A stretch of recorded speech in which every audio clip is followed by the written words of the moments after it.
Hey everybody, I want to talk about a product and platform that I absolutely love and our latest sponsor, Interseller, the prospecting and outreach platform of choice for recruiters and sellers. Whether you're doubling down on business development or recruiting talent, Interseller does all the heavy lifting of finding contact data, automating the email and follow-up process, and syncs all that rich data into 20 plus CRM and ATS platforms.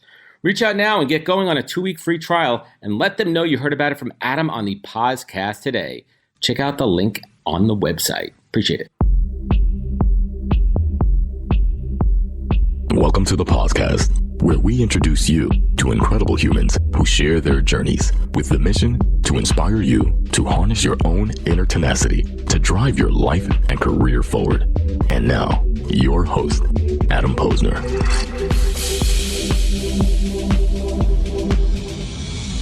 All right, everybody. Welcome as the Veecon media interview marathon continues. And we have a very special guest here because they're doing some pretty badass activations and they're working on some really cool stuff. Sarah Buxton, leader at Gala. How you doing, Sarah? I'm good, Adam. How are you? First and foremost, thank you so much for joining us today. I know that your time is valuable. We also just watched a little sneak preview of the video sneaky check peek for later on. So for folks that have never heard of Gala, Gala Games, Gala Music, the Gala Empire, tell us what Gala is all about. Oh, Gala's all about a lot of things that people care about. Decentralization, ownership, creativity, fun, play, entrepreneurialism, disruption. And the games business is probably what we're best known for. Mm-hmm. We've been in games for, almost since the beginning, I would say Web3. We were definitely one of the forerunners for games. And that is turning, I wouldn't say an empire because empires are run by one or two people right at the top. And we're talking about decentralization and democratization. Exactly. So let's get into decentralization and democratization. And let's start with music. And one of my favorite things about Web3 now is that fans can now truly own a piece of their favorite musician's music, and not just own it, but be part of it. And it's changing the game from a royalties perspective, a fan loyalty perspective. I'd love if you could share a little bit more about what that means to you, the organization, and for the products. Yeah, I'm going to be a bit controversial here and not completely agree with you. Go for it. I hate the idea of artists losing their stuff, even to fans. Fans are wonderful, and we have artists referring to themselves as being fan dependent now, which is nice rather than independent. But an artist needs to hold on to their rights. That's where the music industry, I think, has really robbed people of the chance so far. Where is the balance? Where is that right mix? Is it not everything? Maybe certain things. Maybe if it's it's so crazy. We've really moved away so much from the 12, 15 track LPs to now one-off releases here. I mean, that changes it also, right? So where is that happy medium, or at least a testable proposition to figure out what that balance is? And obviously it's going to be different for every artist, every genre, every fan base, what level that artist is in their career. But what are your thoughts? Okay, so I think you're really close when you started talking about the older formats, right? So when you used to buy CDs, when you used to buy records, you owned those, but you didn't own the actual rights to the art that was on those records, you could right? flip them out and do what you want with it. Exactly. Right. So it was yours to trade, but you weren't taking a piece of that artist with you. So what we've done in Web3 is very similar to that. So you can come in, you are a track owner, and every time that track is played on our decentralized 25,000 strong node network, yes, that's a thing. Mm-hmm. The host, the node owner gets paid. The track owner gets paid because they're allowing you to listen to their track, and the artist gets paid. And the brilliant thing about that is when listeners come in, guess what? They don't get paid, but they get rewards and incentives as well. So it's this really lovely mix where everybody wins, but you don't get into, and we've seen it from a few other, and there's plenty of space in this space right now, but from a few other companies where you can get in a lot of hot water around royalties. And so we've avoided that entire mess with the idea that you can still take a piece of ownership and be rewarded for it, but without encroaching on the artist's rights or on the record labels. That's an incredible perspective, and thank you so much for sharing it. And it gets my wheels spinning too. Imagine like 50,000 people own, even less, like one song. What happens like if someone, when they pass away and the rights and like it gets diluted, and there's just so many weird little intricacies about it that I don't think that we've fully thought through. And then plus what about artist longevity? right? And their long-term earning potential too. How does that translate to tours? How does it translate to merchandise? But let's talk about the loyalty side of it, of stickiness. The stickiness I love of fans. talking about stickiness. Let's talk about sticky. And thankfully, the temperature here in the stadium is not quite sticky. lovely. I'm quite breathable. cool. Yeah, Yes. I'm wearing a dress, so I'm good. Yes, and it's Yesterday it was breathable. a different story, but today I'm all set. So let's talk about loyalty. Let's talk about loyalty Let's across talk about music loyalty, and okay. games. Let's talk about loyalty as a whole, and we can break it up if it's easier. No, we can tackle it in one. That's bet you fine. can. We are Bucks. all about interoperability. It's all good. Composability. So loyalty is an interesting one, right? Because you're only loyal to things that you want, generally speaking. And how do you make people want to continue feeling like they're recognized, that they're rewarded, that they're cared for? And so with music and with games, I think it's that idea of whatever you're putting in, you're getting something of value out. And when you stop putting things in, you're able to transfer that value elsewhere. And I think that's really important because that's what ownership is essentially all about. It's giving you power and giving you influence and giving you the respect to say, hey, you've come and played this game. You've come and you've gone up 50 levels, or you've come and you've bought this artist track when they were maybe, and with Gala Music, we have different levels of artists. So the quantity of a track goes up as their popularity increases because obviously economics 101, right? So loyalty for me is something that it's not a freaking IOU. It's not a promise for the future. It's an instantaneous experience that you can access as a fan. I absolutely love that take. Side note, let's talk about what Bucks listens to. What's your musical? I love doing this. Like, what are your musical? I call it like my Mount Rushmore. Like I have my musical Mount Rushmore. These are the folks, the bands, the groups, right? Like for me, it is Wu-Tang Clan, Pink Floyd, Led Zeppelin, and don't kill me on this one at all. It's Dave Matthews Band. That's my guilty pleasure. I love Dave Matthews. It's like my. I'm not going to make you apologize. It's okay. I grew up. I mean, Dave is my soundtrack to me growing up. So we'll call it that one. Who are your musical heroes? What's your foundation? It's so funny. I'm a really I'm an awful person to travel in a car with because my music taste is so utterly eclectic. Like it's all over the place. So I'm a big 80s music fan as well. Can't resist. I mean, I'm pretty much dressed for the 80s. Synth pop 80s or cheeseball 80s? I like cheeseball 80s and synth pop 80s. I love it. But there's one song, and it's interesting that you sort of, and it's a band that you guys in the US might not have heard of called the Stereophonics. Of course. Okay. So there's a song, Dakota from Stereophonics. That's a track, right? Like wherever you are, no matter what you're doing, you're going to have to turn that up. But then I do have, I have, like I say, it's eclectic. So I'm very happy listening to Matchbox 20 as well. And then I'll dip Rob Thomas, and then I'll dip into some rock. And I'm not averse to a bit of metal either. So I'm all over the show. Really. I grew up with Metallica. I've seen them probably 15 times. I mean, that kind of resonates with me. So let's talk about tokenization, what you guys are doing. Your approach, it's a pretty broad subject. A lot of folks out there that are taking advantage of it. I mean, it kind of plays into the meme shitcoin thing too, but it's also a tremendous tool and utility for building and growing. Talk to us about your approach and what you're doing with Gala Games and Gala Music with tokenization. Yeah, it's an interesting one, isn't it? Because technology ends up as a bit of a buzzword, right? We don't talk about MP3s and MP4s. We talk about videos and music, right? Maybe in the other order. No one needs to know how the sausage is made, right? Exactly. But then in some ways, people are really enjoying with games, particularly seeing how it's made, right? Seeing the background, seeing the development process, being able to influence it. And that's something we're doing we have Gala Film as well. So something we're doing with film too, but without destroying the magic, which with film is a bit more tricky. But tokenization is nothing new in gaming. Gaming has always had tokens. I mean, that's right. Gems. Look about Zelda and Mario Brothers. They were collecting the tokens, right? So gamers are completely used to, tokenization. And I think when you get to the mass adoption phase, the issue we're having is that we've started obsessing, and you will never hear us talking about NFTs and music. We talk about tracks, we talk about players, we talk about artists, we talk about release because it's an irrelevance. And yeah, the format you're getting is an NFT so that we can reward you for owning it, but it doesn't really matter. Hey, what's up, everybody? People ask me all the time, Adam, where do you get your alpha from every day in the Web3 space? And my go-to is The Daily Ralpha. The Daily Ralpha is the best newsletter about what's going on in the Web3, NFTs, and emerging tech world. Get market intel, drops to watch, early project finds, the hottest NFT art, news, jobs, tools, and more delivered directly to your inbox every day for absolutely free. Join over 85,000 people who get the Daily Alpha and get everything they need to know in 5 minutes or less. It's like the morning brew or their skim of Web3, and more than 500 editions so far. I get this every day, and so should you. Check it out and subscribe at dailyralpha.com. DAILYRALPHA.com. Check it out. This is Kevin. So it's an immutable mindset question here. The ability for artists to sell their work as NFTs has been described as a potential seismic shift in the music industry, especially given how protective the industry has traditionally been over IP. How do you still see this playing out over the next few years?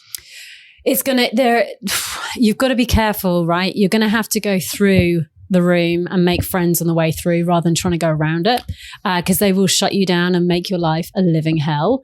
And so I think when you're pre-signing and you've got your rights and you've got your independence and you've got your freedom, it's a different ball game. And so trying to get people before they get sucked into contracts that are unfair, before they get sucked into multi-album deals, before, the accountants and lawyers are really ruling a creative sort of future, that would be better. And so the onboarding to platforms like Gala Music is incredibly important for new artists. For established artists, it's interesting, right? Because it's an untapped revenue stream that they didn't know for a record label, but for an artist, it's an ability to take a bit of control and ownership over a fan relationship that they've never had before. And they know, if they're established, people like Snoop, that their brand is what matters, and that affinity that a fan has with their brand, and you can't freaking buy that. Nope. But if you can give them access to it, if you can give the artist ability to sort of curate and augment that experience with a fan, that's where the gut punch is, to the industry, because they cannot do that right now. They don't know who the fan is. They can't interact with the fan, and they're sure as hell not in control of it. I love it. And you surmise that so nicely for everyone out there. What is exciting right now? Give us a little bit of alpha, what Gala Music is working on. This show's, just give you a timestamp. The show will probably come out in 3 weeks. So whatever you could share now, we're signing an NDA, a friend NDA, friend DA. Friend DA, you're on. Friend DA, what can we share here? What is going on? Until compliance will leave. Yeah. Okay. So I might get in a lot of trouble for this. 3 weeks. Yeah. 3 weeks. Yeah, at least. Okay. Right, Chris? Okay. Chris has said it's 3 weeks, so we're fine. So we're making friends. Wait, hold on. We're making sure that this is broadcasting in the arena right now? Do we have that wired into the main stage? Seriously, don't get me sued. I promise. You have my word. So we're working on some amazing things, actually. And I think probably the most important stuff for fans and for supporters of the space is that doing deals with people like Live Nation, bringing on people like, Warner Music in partnership with us, doing some big artist moves with people like Kings of Leon, who, love Kings of Leon. Yeah, well, they've got, they love Gala Music. And you know why? Heartstrings right here. Because they're completely independent, and they've been able to stay independent because we backed them. And so we'll be able to, they are going to be able to present a new album pretty soon. And they're very excited about it. The Kings of Leon sound. Yeah. So there's, I like all the stuff personally. Loads of stuff going on. So with big artists, big names, I think the concert series and things that we're running with more of the established players to help those emerging artists, that's what we're really excited about as well. So turning the industry on its head, but the industry coming with us while we're doing it, weirdly, and they seem to be quite happy about it. I love what you guys are building. Why do Gala Games choose to sponsor and be part of Veecon? So we were here last year. So we were here for the inaugural event as the Games. The Minneapolis, not the Indianapolis. That's right. I almost went to the wrong place this year. But it's fine. We avoided that. And I think it was so weird, and I've been quite honest about this. When I walked in last year and I saw the activation for Games, and I almost wanted to... Candy Digital, so there's a lot of other things going on there. Yeah, and I was pretty... I thought, oh God, another conference, just what we need in our lives, right? And I was blown away by the whole vibe with Veecon was very different. And I did a panel, actually, even though we're here as Games, we were sort of very early days of music, and I did a panel on music. And the feels that came out of that audience and the amount of artists that were in that room and the amount of people that wanted to talk and experience and understand what the hell was going on. And so when we were talking to Gary again this year, it's like, yeah, of course we'll come and of course we'll lean in. Year 2 is always hard, right? Because when you've hit it out the park year 1 and everybody loves you and you happen to just about still be in a bull market, and then this year happens, it's very different. And so I think it's important that companies like ours that can come and do a big activation lean in and we support each other. I'd be remiss, and I haven't done this much over the last couple of days, but the root of the show has always been about career journeys, and you're in a leadership position. When you're interviewing folks, how do you suss out? Listen, I assume, Sarah, by the time someone comes to you in the interview process, their skills and experience have already been vetted. How do you gauge personality, character, values? What are some secret Bucks questions? Yeah, it's interesting because anyone, if they practice long enough, can be really good in an interview, but be a bit of an asshole, right? In real life. And so you have to be very careful because I am incredibly protective over my team. We work so hard and we have to be able to trust each other. And so I only want good people that are there for the right reasons. And so I think it's an interesting one. What we tend to do, and it's so funny you asking this because you're an expert in it, but I give people a challenge. So I'll say, we want 5,000 people onto this game or this platform, and we've got a budget of $20,000. What would you do? And so then they go off and and that'd be someone in marketing or something. So then, and they come back and they present, and you can get so much from who they bothered to talk to, how they approached it. What was your approach? Whether they show you a deck, whether they've made you a video, whether they haven't done anything. And then right? Because interpretive dance. Mime, whatever, a comedy show. But whatever it is, it's kind of, and it allows people to put their stamp on it because I don't know the answers. Of course I don't. We're all making it up, right? So it's nice to see how someone else wants to approach it. And that's always a good gauge. And I appreciate it. But before my last question, so make sure we don't forget this, where could folks learn more? Where could they find out all the good stuff of Gala Games, Gala Music, and Gala.com? There you go. Shocker. How efficient is that? Gala.com. Your gateway to the Gala universe. It is. We're not saying empire. Box, universe. music, film, games. It's the Galaverse. It's the Galaverse. You almost got it. And last but not least, this show is my masterclass. This is how I learn through osmosis. I get to talk to incredible leaders like yourself. Sarah Buxton, what is the single greatest piece of advice that you have ever received that you take action on every day? A mantra, maybe something you run through your head before you start your work day, your family, your friends day, your personal time, mental health, wellness. What's something that you repeat that gets you going in the right direction? Always assume good intent. I think that really does keep you level. So there's 2. There's always assume good intent. I think particularly we run a fully remote organization. And if you think the worst of people all the time, you would drive yourself crazy. Because some people are good at text and some people aren't. You cannot do that these days. Yeah. And the other one is do not think you're better than anyone else ever.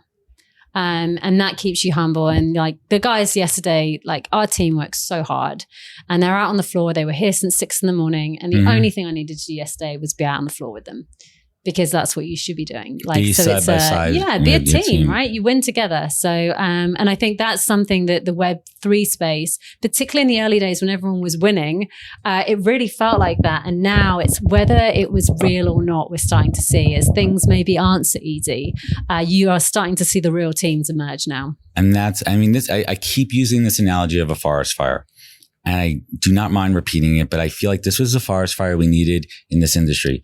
We burned down all the rug pulls, all the bullshit, fake freaking actors out there. And what do we have left in the ashes? We have the saplings that are rising, these projects that are meant to be. Yeah. And then we have the oaks that were always going to be there strong and remain tall. Yeah.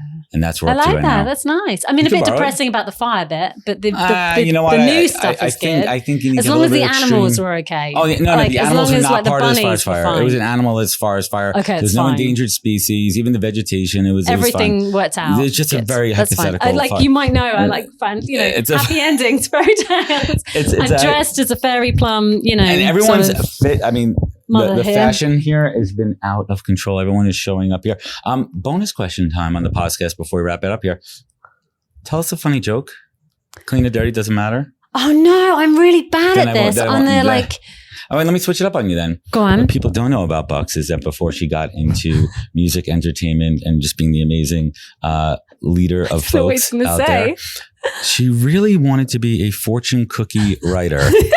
So it's your first day in the fortune cookie writing desk, and it's a little room. It's not really a big room. Unfortunately, it's windowless. Oh no! No, I kidding. don't No. put me in a cave. No, it's not windowless at all. It's big open bay windows there. What's the first fortune that you're writing? Remember, it has to fit on a little fortune. Okay. Luckily, you've got the wonders of post-production, haven't you? So it's fine. I'm going to take a second. Be like a genie when someone pings you. You should appear. I do like that. And what are your lucky numbers? My lucky number is 3. So it's mine. Three's the magic number. It's not a lucky number. It's an actual magic number. Three's my number 2. Yeah. Ladies and gentlemen, Sarah Buxton, where could they connect with you personally? On Twitter, Instagram? 4, this is so funny. I'm sorry, I'm going to diverge here, but divest.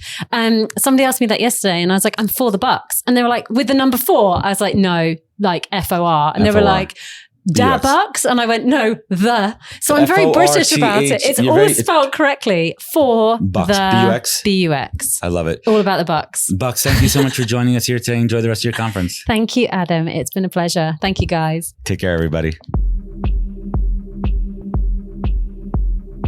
Wisdom is forever, but for us, it's time to go. Thank you for joining us. Luckily, we'll be back with our next episode soon, jam-packed with more incredible humans. Thank you for listening, subscribing, and sharing. To join the conversation, search the Podcast on LinkedIn. And to catch up on past episodes and more info, please visit www.thepodcast.com.